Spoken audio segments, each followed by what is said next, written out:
When I asked my girlfriend to come up with some traditional Turkish dishes we could cook, I didn't expect most of them to have köfte in the name. And I really didn't expect all of them to contain no meat. Especially since köfte literally means meatball. You know, meat bowl. A bowl made of meat. What I'm trying to say is, Turks aren't the best at naming things. Speaking of, the word Fellah comes from Arabic and can mean farmer or peasant. I think I'm gonna start using this for people I don't like. I'll just be like, hey there fella, and they'll never suspect a thing. What I also didn't suspect was how delicious this meal would be. Originating in the east of Turkey, it's basically the Middle Eastern version of meatless dumplings with marinara. And here's what you need to make them.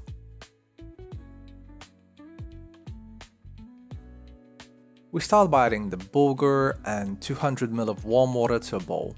Cover that with cling film and let it rest for about 10 minutes. Meanwhile, my girlfriend preps the rest of the ingredients. First on the chopping block is the parsley. You know the drill, picked off the stems and finely chopped. Next up, tomatoes. I cut them in half and grate them.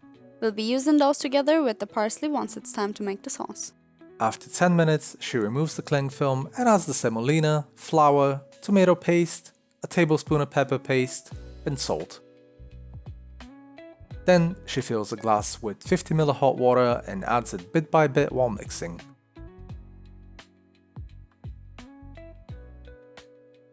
For some reason the recipe says to add cumin after the first mix. Not sure why, but I'm not here to argue, so I do it. I also add the egg and keep mixing until everything comes together. Once the mixture's ready, she sprinkles flour on a tray to prevent the dumplings from sticking. Although shaping is the most time-consuming part of the recipe, I actually find it kinda relaxing. It's like messing around with Play-Doh. I roll them into walnut-sized balls and poke a little indentation in the middle with my pinky. She continues making the quote-unquote meatballs while I set a pot of water to boil. And while we wait for that to happen, we run the cloves of garlic through a garlic press. When the water's boiling, she adds the dumplings one at a time so they keep their shape. When all of them are in, she adds the citric acid and a pinch of salt. We set a timer for 5 minutes and proceed to make the sauce. The recipe originally called for 300 ml of olive oil, which is fine if you're speedrunning heart disease. We're not, so I used 2 tablespoons instead. Once the oil's hot, I fry the garlic for about a minute until fragrant.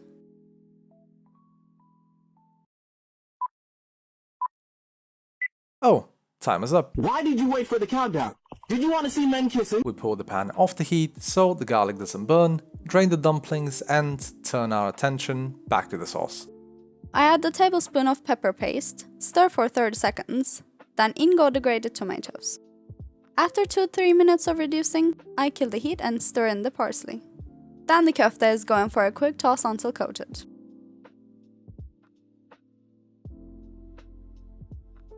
I thought they'd be perfect with parmesan on top, but we didn't realize we had none in the fridge. If you try it with cheese, let us know how it goes. The dish works great as an appetizer, a side, or a light vegetarian main. I love that kind of versatility. So, on a scale from... And I've got to say, in all honesty, it's the biggest piece of dog shit. to... Impressive. Very nice. I'd give this a solid... Oh, that's hot. That's hot. Thanks for hanging out, fellas. We're gonna go ahead and dig in, and we'll see you in a bit.